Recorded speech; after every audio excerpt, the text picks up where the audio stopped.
reflexiones importantes,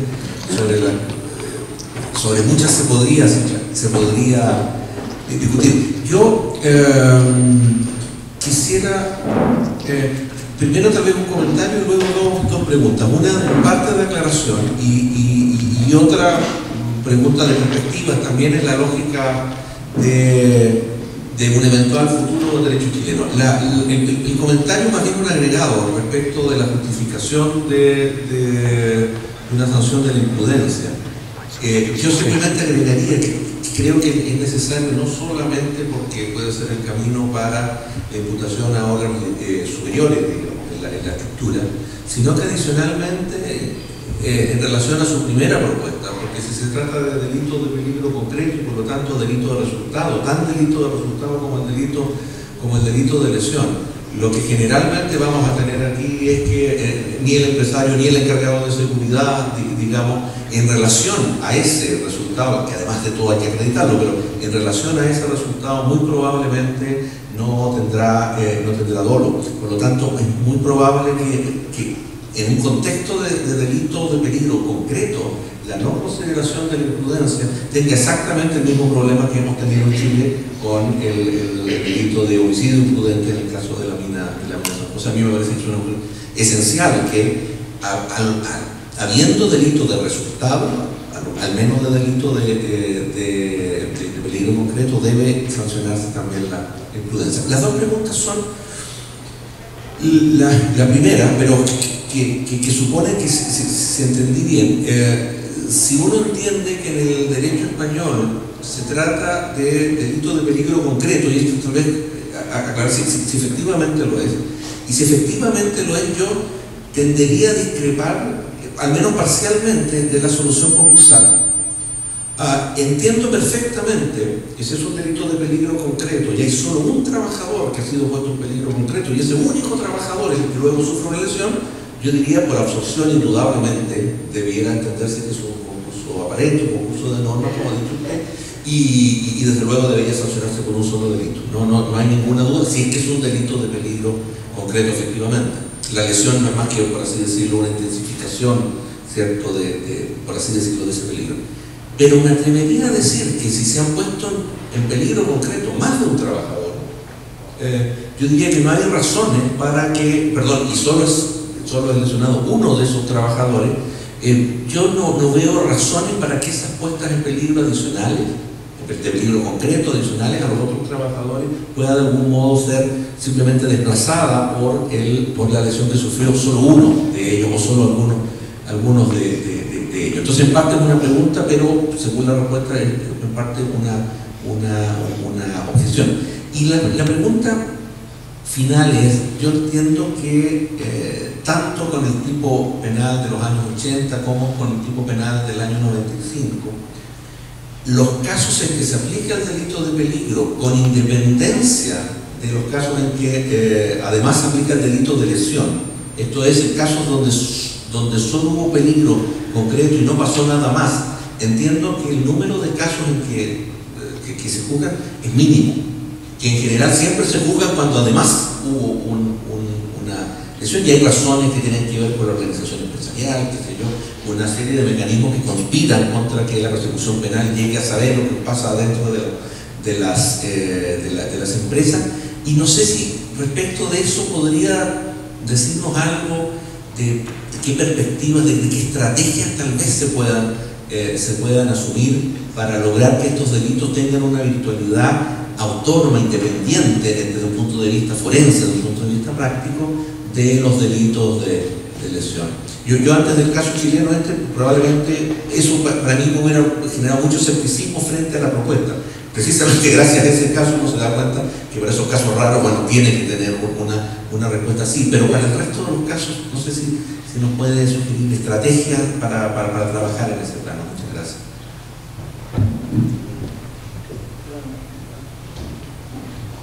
Bien, bueno, muchas gracias por su... Sí.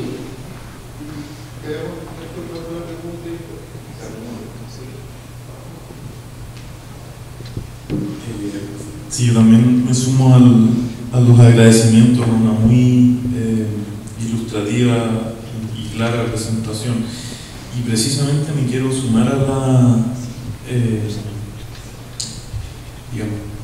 eventual objeción sugerida por el profesor Hernández respecto del problema de la solución del concurso como concurso de normas o aparente versus concurso auténtico. Y a eso, claro, yo no conociendo el detalle del fallo, no sé qué es lo que haya dicho el tribunal, en el sentido de si el tribunal sostiene que se trata de un delito de peligro concreto o no. Y es una cuestión que tiene relevancia porque yo diría, si es que, digamos, en contra de la sugerencia interpretativa del profesor Lascurain, el delito tipificado en el artículo 316 del Código Penal Español es un delito de peligro abstracto. Yo creo que la consecuencia es que el concurso entre ese delito y uno o más delitos de lesión, digamos, perpetrados en conexión, por decirlo así, tiene que ser tratado como un concurso de delito. Y mi impresión es que eso está suficientemente zanjado, quizás con algunos matices en la discusión comparada. Así se entiende el problema respecto a la asociación ilícita como delito de peligro abstracto, respecto de cada uno de los delitos que pueden cometer los miembros de la organización en ejecución de su actividad tanto tal, y cuando se dice el concurso tiene que ser ahí real o ideal, pero nadie diría que el concurso aparente. La misma solución se da cuando tenemos delitos de manejo en estado de ebriedad con algún delito de lesión concomitante, ya sea porque tenemos regla legislativa expresa que le concede relevancia calificante al resultado de lesión si la estructura es de autorito resultado, o sea, calificado por resultado, o ya sea que tengamos régimen general de concurso. Y yo creo que hay algo en la redacción del artículo 316, y esto lo digo muy tentativamente, porque uno siempre tiene que ser un poco cauteloso cuando se pronuncia sobre el derecho que no es el propio, ¿no? O sea, digamos, le concedo el mejor derecho, pero de buenas a primeras, yo tengo la impresión de que el hecho de que el artículo 316 hable indiferenciadamente en plural respecto de los trabajadores, yo veo muy difícil que uno pueda reconocer ahí la especificación de un resultado de peligro concreto, porque tendría que ser un resultado de delito concreto para los trabajadores. ¿Cuántos trabajadores? ¿Qué trabajadores? ¿En qué circunstancias? O sea, yo en principio pensaría que, pero insisto, esa es una aproximación desde lejos, en principio creo que habría razones para entender un delito de peligro abstracto, sea abstracto concreto o como fuera que se lo denomine, pero no de un delito de peligro concreto en el sentido en que tengamos que constatar un resultado de puesta en peligro concreto. Pero incluso concediendo eso, o sea, si es que, digamos, mi interpretación fuese manifiestamente errada, yo de todas maneras creo que uno estaría obligado a reconocer que en caso, como sugirió el profesor Hernández, de que pudiesen identificarse múltiples resultados de peligro concreto, aunque claro, la redacción lo hace improbable porque habla indiferenciadamente en plural, que es mi argumento a favor de que constate peligro concreto. Pero si así lo fuera, yo no veo cómo uno podría decirle a los trabajadores que no terminaron muertos o lesionados. No, lo que pasa es que la condena impuesta por el delito perpetrado sobre su colega expresa suficientemente el desvalor de la concreta puesta en peligro en la que usted también fue puesto. Entonces quizás sería al menos interesante escuchar una réplica al respecto.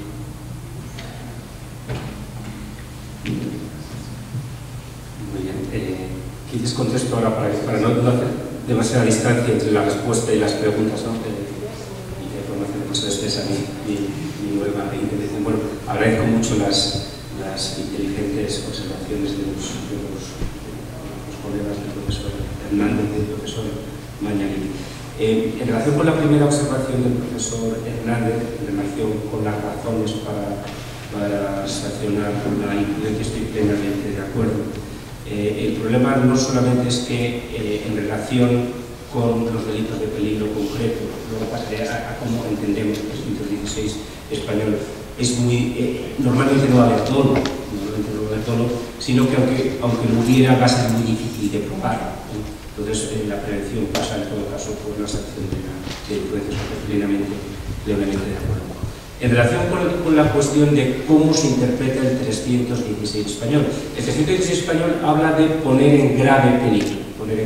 No utiliza el adjetivo concreto, que por cierto sí se utiliza en los delitos de tránsito.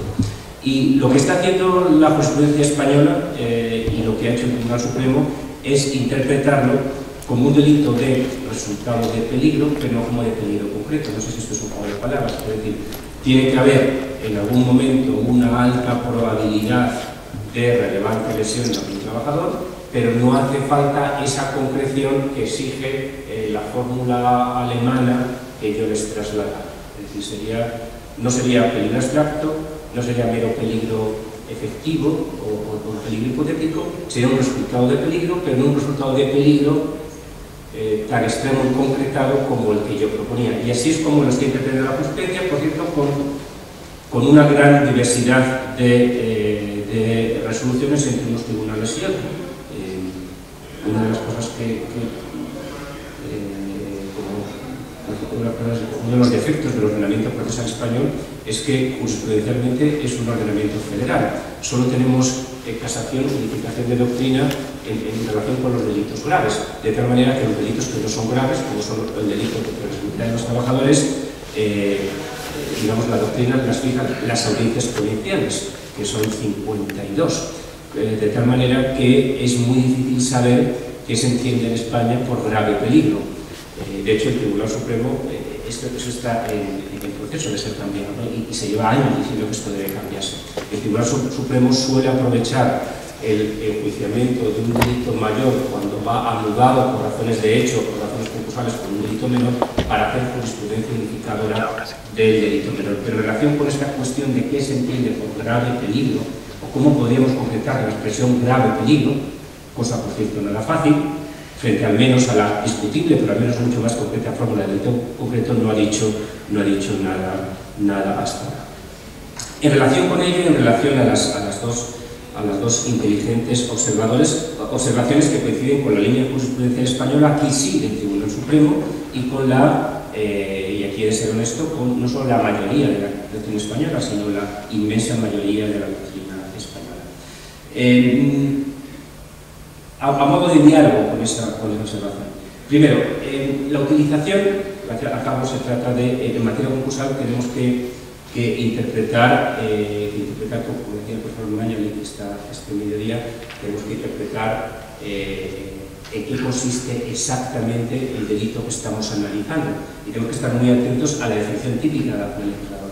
En relación con el plural de trabajadores, existe un cierto consenso que eso significa por lo menos dos cosas. Primero, desde luego que no hace falta que sean varios los trabajadores para que haya delito, sino en el ejemplo con el que yo partía no había delito y esto sería absurdo, tendrían que dar dos trabajadores probados para que hubiera delito, esto sería ridículo, pero dos, que es irrelevante el número de trabajadores a efectos de unidad delictiva. Hay un solo delito contra la seguridad de los trabajadores, haya 1 o 100 trabajadores.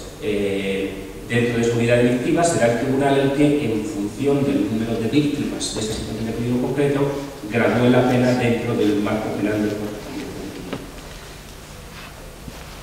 A mí me parece que si esto es así, si para el desvalor de peligrosidad básico que conforma el delito es irrelevante el número de trabajadores,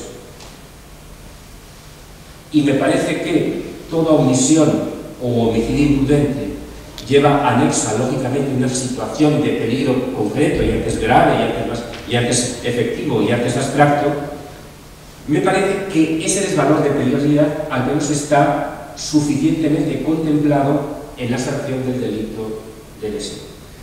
Y que en ese hipotético caso que proponía el profesor Mañan, es decir, bueno, un trabajador diría, bueno, o sea que yo he sufrido una situación de peligro concreto, yo soy el que me he quedado colgando, y ustedes no lo tienen en cuenta porque se conforma con haber sancionado la lesión imprudente del trabajador, el cual le diría, no, sí lo he tenido en cuenta. Lo que pasa es que lo estoy sancionando todo junto porque ese desvalor de peligro lo estoy sancionando ya en relación con el hecho que estoy sancionando. Porque si realmente nos importara tanto la situación de peligro padecida por cada trabajador, en realidad tendríamos que entender que tendría que haber, que no era unidad delictiva, sino que tendría que haber tantos delitos como trabajadores puestos en peligro concreto. Es verdad que esta solución, que a mi juicio es válida para todos los delitos de resultado de peligro, peligro concreto, peligro grave, nos hace dudar más según vamos yendo más atrás y según se va haciendo más abstracto y más disperso el peligro. Y yo sé que esta postura es minoritaria, pero yo diría que el conductor ebrio que conduce por la carretera de estado de ebriedad y finalmente esquiva a varios peatones o varios conductores y finalmente acaba atropellando y matando a otro conductor, yo pienso que sería una solución satisfactoria castigarle solo por el homicidio imprudente, entendiendo que todo el desvalor presente está ya castigado en ese hecho. Ciertamente tengo dudas, pero mi regla, posiblemente equivocada en materia de concursos, y esto los profesores que me hacen sugerencias saben mucho más que yo, mi regla no es la siguiente: entre la duda entre el concurso de normas, dejar desvalor sin castigo, o el concurso de delitos, incurrir en un bis in idem, más vale que haya un culpable en la calle que no un inocente en la cárcel, si es que vale el sitio. En relación con la observación que hacía el profesor Hernández acerca de cuál ha sido la aplicación efectiva de este delito, que se entiende como delito de peligro grave y de delito concreto, y hasta qué punto se está aplicando con independencia del homicidio y las lesiones imprudentes. Y aquí yo le podría hablar, así un poco grosso modo, de tres fases. La primera fase es la de inaplicación de cierta ignorancia del artículo, el antecedente al 316. Fue habiendo más conciencia social, entre otras cosas. Yo creo que también aquí la doctrina, hubo bastantes trabajos sobre esto, la doctrina consiguió una cierta concienciación en los tribunales y empezó a aplicarse, pero se aplicaba siempre, como decía el profesor Hernández, siempre que había un homicidio o lesiones imprudentes. Entonces el juez se preguntaba, pero entonces hubo más trabajadores puestos en peligro, pues entonces se aplica un concurso ideal de delito. Por eso se consideran dos efectos, a mi juicio, negativos. Uno, bueno, a mi juicio negativo, porque estoy en contra de esa solución concursal, me parece que es invisible, pero en todo caso se llegaba a un resultado que no era el resultado político-criminal que pretendíamos con esta solución legislativa. No queremos que se sancionen más el homicidio y las lesiones imprudentes. Esa sanción es suficientemente preventiva desde el punto de vista de la conducta empresarial. Lo que queremos es que se castiguen otras conductas que no se estaban castigando hasta ahora. Hay una tercera fase que se empieza a vislumbrar de 2 o 3 años para acá, y es que con una intensidad bastante mayor se está empezando a sancionar el delito contra la seguridad de los trabajadores con independencia del delito de homicidio y lesiones imprudentes. Traía algunos datos del señor allí, porque los dejo en aquella mesa, pero vamos, no recuerdo grosso modo, del año 2012, donde ha habido 10 condenas por delito solo contra la seguridad de los trabajadores, pero lo que es más importante, hay 190 causas abiertas en toda España por delitos solo contra la seguridad de los trabajadores. Me preguntaba también el profesor Hernández, ¿cuál es la clave de esa mayor perseguibilidad? Yo creo, primero, una mayor concienciación de los trabajadores y de los sindicatos, de que esto no es mi problema y no es el problema de que a mí me indemnicen, sino que esto debe ser perseguido por un efecto preventivo futuro para que esto no vuelva a pasar.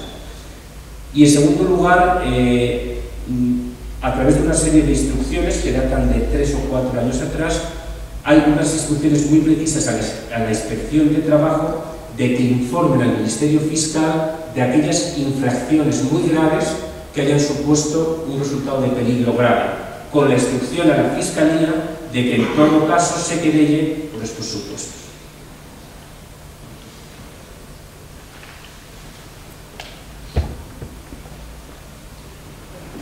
Muchas gracias, profesor Lascurain, por su intervención. Yo voy a ser muy breve, solo quería hacer 2 preguntas relacionadas con la propuesta que nos ha hecho. La primera de ellas está relacionada con la pena. No sé si se ha planteado la posibilidad de imponer una pena o de proponer una pena relacionada con la inhabilitación para la actividad empresarial, ya que, como usted bien ha señalado, una pena de multa al final se puede asumir como un gasto de la empresa y tampoco sería excesivamente relevante. Y las penas de prisión privativa de libertad breve, al final en la mayor parte de los casos no se llegan a cumplir, por lo tanto quizá al final creamos una suerte de derecho penal simbólico, sin que sea un derecho penal simbólico, pero al final como el ciudadano siente que no queda realmente protegido. Y por otro lado, mi otra pregunta es si cree que debería extenderse la responsabilidad penal de las personas jurídicas a estos tipos penales. Muchas gracias. Estaba comprobando, podría decir como los políticos, me alegra mucho que me haga esa pregunta a la profesora Tapia, porque estaba comprobando que en mi propuesta de redacción del tipo, esto parece muy mayor, el libro es del año 94, incluía como sanción, y por las inteligentes razones que decía la profesora Tapia, la razón de inhabilitación. La razón de inhabilitación que abunda en el efecto preventivo de la sanción en el sentido siguiente. La multa tiene un efecto preventivo muy pobre en el derecho penal económico, la pena breve de prisión sí lo tiene, pero más por el etiquetaje simbólico que supone que por el ingreso efectivo en prisión. No sé exactamente cómo es en Chile, en España, si no hay antecedentes, como será el caso en un supuesto de estos, no hay ingreso en prisión si la pena no es superior a 2 años y no hay antecedentes penales.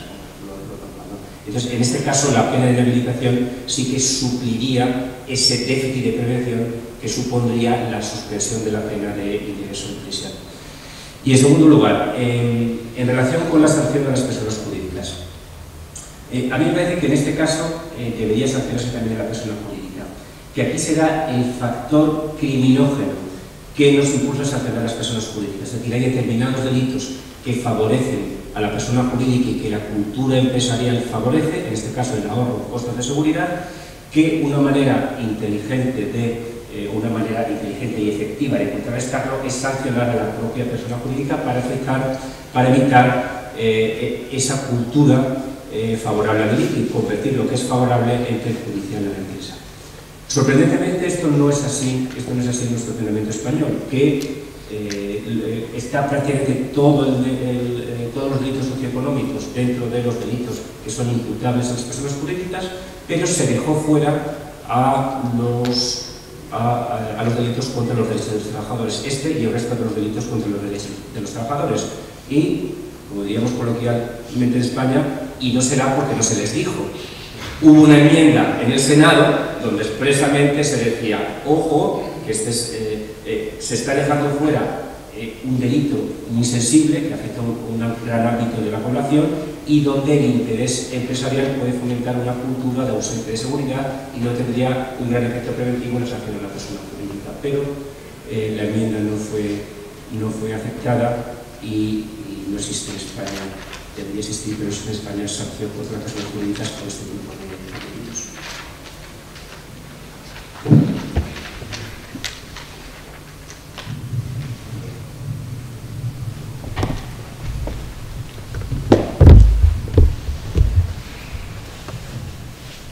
Buenas noches, profesor. Profesor, usted dentro de las razones por las cuales expresa que no debería ser una norma tan estricta, está el tema de las razones económicas.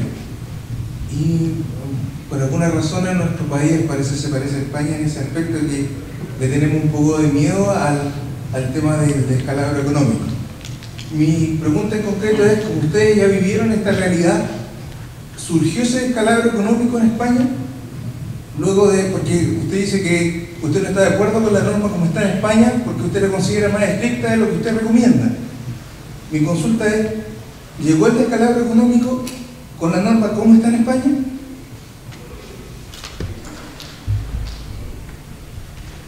A partir de su pregunta, y ahora paso a responderla. Cuando he estado preparando esta intervención y he estado, en la medida que me ha sido posible, con la prudencia de la carrera de la profesión mañana de conocer un ordenamiento extranjero, en materia de seguridad de los trabajadores, no hablo de derecho penal, sino hablo de pre-derecho penal. Existen ciertas similitudes entre España y Chile. Primero, las cifras de siniestralidad laboral están descendiendo de una manera afortunada y siendo insuficiente en los últimos años. Y dos, quizás la cifra que puede ser más impactante, pero más reveladora, que es la cifra de trabajadores muertos en accidentes de trabajo, tiene cierta similitud el índice chileno con el índice español.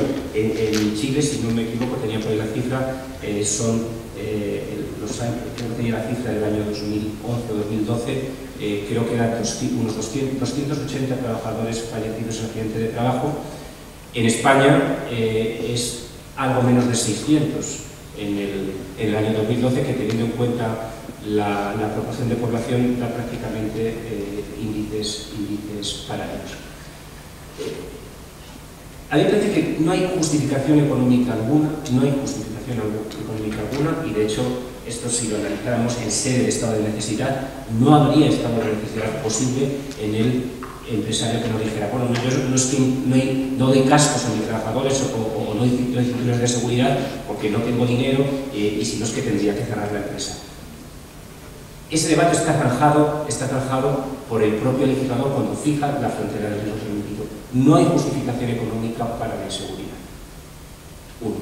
Dos, dicho esto, lo que yo sugería es que en materia de derecho penal económico haríamos mal, estoy pensando en medio ambiente, estoy pensando en trabajadores y estoy pensando en alguna otra materia típica de derecho penal económico, haríamos mal en crear tipos insoportablemente inseguros, de tal manera que todo empresario, por el hecho de serlo, se viera abocado con un alto grado de probabilidad en acabar siendo imputado por un vago tipo penal. Haríamos mal, esta mañana citábamos al profesor Nieto, Alejandro Nieto, que en su libro sobre derecho administrativo sancionador decía: hoy día ser ciudadano es ser infractor de algo, es ser infractor de algo y por lo tanto candidato a ser sancionado por la administración. Si hacemos tipos ambiciosamente vagos en materia de derecho penal económico, lo que estamos transmitiendo es que hoy día ser empresario, ser emprendedor, y ser emprendedor es fabricar también medicinas, quirófanos y cosas muy útiles, y construir edificios para escuelas, estaríamos transmitiendo la idea que ser empresario es ser serio candidato a acabar siendo imputado. Entonces, a mí me parece bien, como he pretendido demostrar esta materia, que se sea riguroso y contundente y severo con el empresario incumplidor que no solamente lesiona a los propietarios, sino que los pone en grave peligro. Lo que no me parece bien es lanzar ese mensaje tan contundente envuelto en una nebulosa acerca de no se sabe muy bien qué no es facilitar las condiciones preceptivas. Este sería un poco mi razonamiento, y distinguiendo digamos, esos condicionamientos económicos en el momento aplicativo nunca justifican y en el momento legislativo deben tenerse en cuenta para hacer tipos precisos que no desalienten el progreso que supone emprender actividades provechosas. Esta sería un poco mi percepción de las cosas. Una cosa, disculpa Andrés, una cosa antes. Me olvidaba decir que precisamente este tema de los delitos contra la seguridad del trabajo y respecto al delito previsto en el Código Penal peruano, va a aparecer un artículo en el próximo número de la revista del Centro de Estudios Penales y Penitenciarios de la Universidad Mayor, la revista de Perspectiva Penal Actual, que aparecerá en los próximos meses, si le interesa, para que lo tenga presente. Y muchas gracias por su asistencia.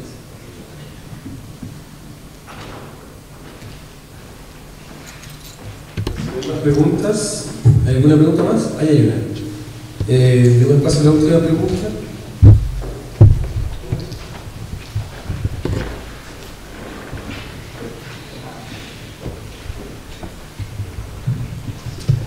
Buenas noches.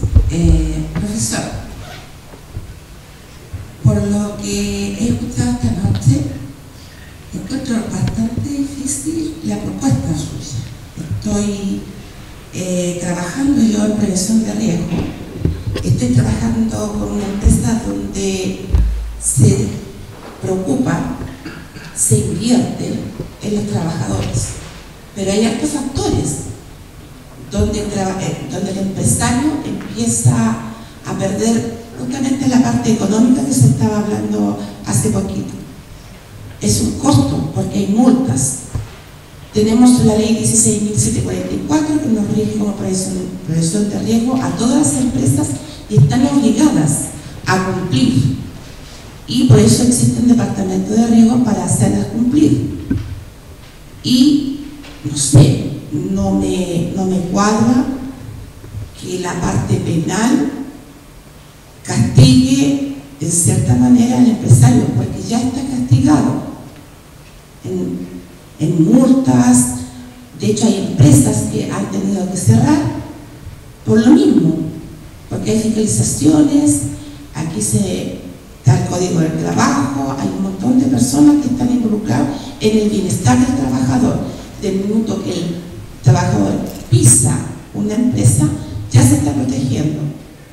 Por lo tanto, la parte penal que usted esta noche nos ha comunicado, a mí me cuesta entenderlo y estar de acuerdo con usted, porque ¿qué va a pasar? Lo mismo que hablaba hace un ratito el joven de adelante, que los empresarios no van a querer invertir, porque va a ser un costo ya es un costo, y si va a ser penal, con cárcel, más encima multa, o etcétera, etcétera, el empresario ya no va a querer invertir.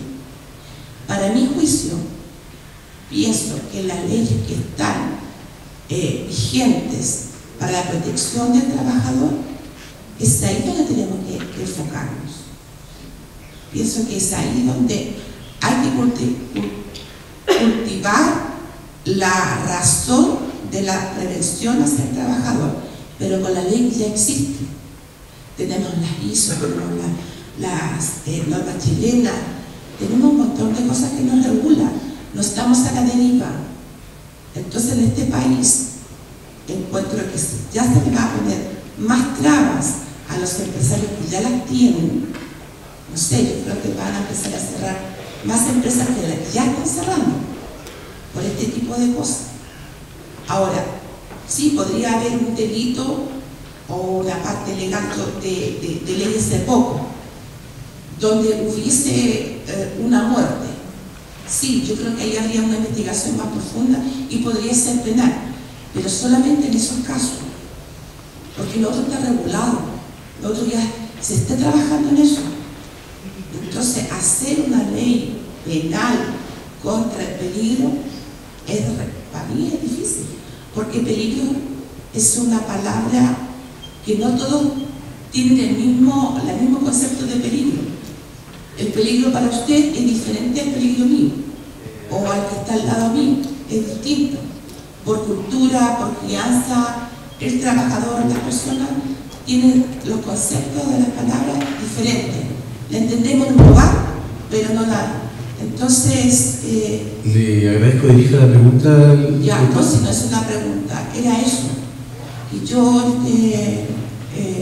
no me quedó claro, digamos, su exposición, donde nosotros podríamos aventajar al empresario, porque ese es el punto. Si no, nos vamos a ir a cerrar una empresa en empresas. Sí, algún acuerdo y algunos desacuerdos. Acuerdo en que lo importante es lo que usted decía. Lo importante es tener un buen entramado normativo, un buen control dentro de la empresa para que se cumplan las normas en materia de seguridad. Y esto es lo importante, y que haya posibilidad de denunciar lo que se hace mal y se puede. Sí, lo importante es que el entramado normativo exista, que eso se controle y que haya un control de la administración y que haya una concienciación por parte de los propios trabajadores en denunciar las irregularidades. Eso es lo principal y en eso estoy de acuerdo con usted. Ahora bien, la intervención del derecho penal, la extensión en la intervención del derecho penal en esta materia me parece muy importante por lo siguiente. Es un área muy sensible, donde en Chile mueren casi 300 personas al año, en España casi 600 personas al año, y el derecho penal tiene un efecto simbólico muy importante. El derecho penal viene a ser el catálogo de conductas que una sociedad considera intolerable. el introducir determinadas conductas de peligro para los trabajadores, más allá del homicidio y de las lesiones imprudentes, transmite el mensaje a la sociedad, y esto es lo que llamamos también los penalistas prevención general positiva. Transmitimos que esto es algo muy importante en la sociedad de los trabajadores, incluso aunque por las circunstancias que sean a veces casuales, las cosas se hagan muy mal y no pase nada, no haya homicidio, no haya un muerto o no haya una lesión.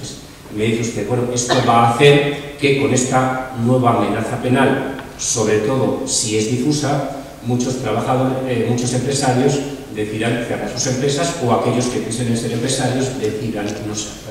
Pero para ello, dos observaciones. Uno, no hagamos del concepto de peligro un concepto peligroso, y por eso yo decía, no hagamos un delito de peligro efectivo, de peligro grave, hagamos un delito de peligro concreto, acotando muy bien qué entendemos por peligro para dotar de seguridad al empresario. Primer asunto.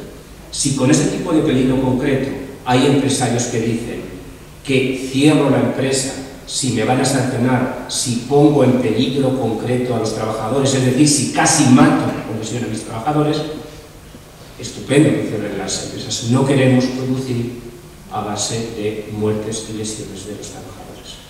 Entonces, mi reflexión, en parte es consciente con la suya, es que lo importante aquí no es el derecho penal, uno, dos, pero que el derecho penal en un problema social muy grave puede hacer alguna aportación añadida a este problema, y yo creo que esta es la experiencia española en prevención efectiva y en concienciación en el ámbito empresarial.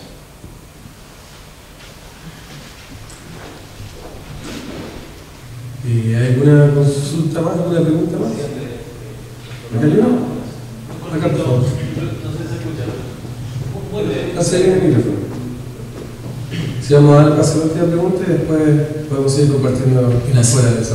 Agradeciendo la conferencia, una pregunta, creo que tiene algo más bien de política criminal. Yo veo detrás de la necesidad de regular la figura una condición muy nítida de merecimiento asociada directamente a la infracción de los deberes básicos de seguridad. Lo que pasa de ahí en adelante, que lo vamos a exigir por distintas razones, sea que se materialice en un riesgo concreto en este caso, o en un resultado, tiene una pequeña cuota de azar. Y hay un poco más de tratamiento hoy día, digamos, de la incidencia que pueda tener el azar en todas estas definiciones. Entonces, sigue quedando, yo creo, en la retina, incluso para la judicatura, o para los entes persecutores, la idea de que esa cuota de merecimiento siempre está, pero solo su propuesta frente a una condición de riesgo que ya escapa un poco a nuestro control, o preferentemente, como señalaba Héctor, en situaciones de lesión, hay una razón que probablemente es preventivo general para intervenir. Ahora, tiendo a explicar un poco las cifras probablemente que usted compartía por la realidad probablemente de la España de hoy día, digamos. Creo que a lo mejor la relación entre sindicatos y empresarios no es la mejor en este minuto. Y tiendo a pensar también que en condiciones económicas un poco distintas, como las que nosotros tenemos en este minuto, etc., vamos a seguir actuando solo en condiciones de prevención general. ¿Sí? Pongo en duda, desconociendo absolutamente de la ignorancia, si efectivamente no es el factor explicativo de ese mayor auge en la utilización solamente del delito contra la seguridad en este minuto. Y tiendo a pensar que es así. Siendo así, o sea, partiendo de la base un poco de la afirmación que señalaba el profesor Hernández,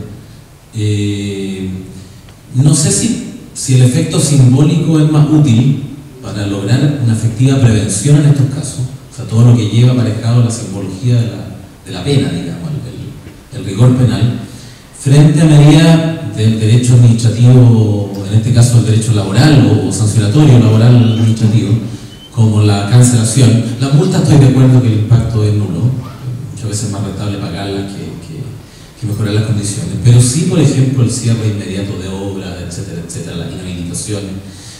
No sé si eso podría tener de cara a los objetivos que se persiguen, que es precisamente eliminar esa cuota de inseguridad, puede ser más efectivo que la herramienta penal, asumiendo que su condición de merecimiento es relativamente cierta, pero a ratos un poquitito débil, y eso cala en nuestro sentido común a la hora de darle aplicación práctica. Su opinión. Muchas gracias por la observación. Ciertamente, en las cifras que yo daba en relación con la siniestralidad española ha influido en la crisis de estos 3-4 últimos años. En todo caso, yendo a un marco, a una horquilla de cifras más amplia en el tiempo, en los 10 últimos años, del 2002 al 2012, donde ese factor de crisis económica queda relativizado, el descenso en el número de fallecidos por accidentes de trabajo ha pasado de 1.500 a 500 a un tercio. Es decir, que las cosas se han hecho bien sobre todo en el derecho administrativo laboral y en el derecho administrativo sancionador, pero también en mi experiencia personal, no estadística, como consultor de empresas, me parece que el derecho penal sí que ha aportado un sano factor de preocupación con el delito de peligro, con las empresas que quieren hacer bien las cosas y que ahora ven cómo la amenaza penal se expande, se intensifica. Ciertamente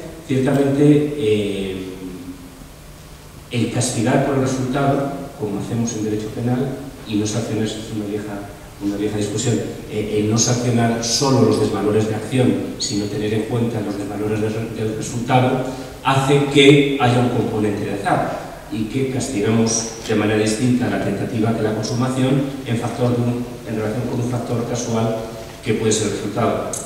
Esta reflexión nos llevaría muy lejos, pero por acudir al argumento más clásico y convencional, que es el que el resultado aporta una garantía en relación con la punición del desvalor de acción, confirma que la acción era realmente disvaliosa. En esa disyuntiva de política no criminal, sino de política legislativa, de política sancionadora, y vuelvo a hacer alusión a la intervención del profesor Mañani esta mañana, de cómo como Estado utilizamos los diversos recursos para acabar con las conductas empresariales de mantenimiento de condiciones irregulares de seguridad del trabajo. ¿Para qué empleamos el derecho administrativo sancionador y para qué el derecho penal? Algo tenemos muy claro: homicidio y lesiones imprudentes, como en cualquier otro ámbito, derecho penal.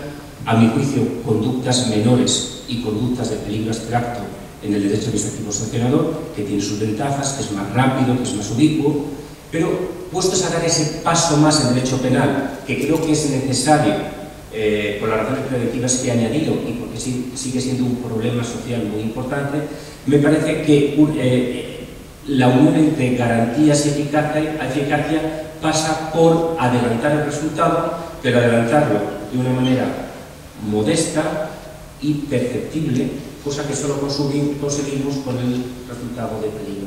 Esta sería un poco la opción que me parece más adecuada. Pero aquí, como siempre, como legisladores, tenemos que hacer el cóctel más adecuado e intentar buscar las piezas que den un resultado más óptimo, una sociedad mejor, en este caso una mayor seguridad en la prestación del trabajo de los trabajadores. Y en ese cóctel, a mí la combinación que me parece más adecuada y más fructífera es esta que les estoy sugiriendo.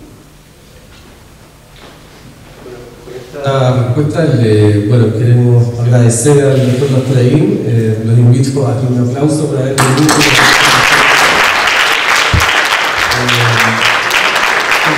Facultad de Derecho y Centro de Estudios Académicos de la Universidad Mayor, queremos agradecer a todos su presencia y los invitamos ahora a compartir con nosotros un vino de honor, un café, un jugo que quieran, donde podemos seguir conversando de estos y otros temas junto al invitado.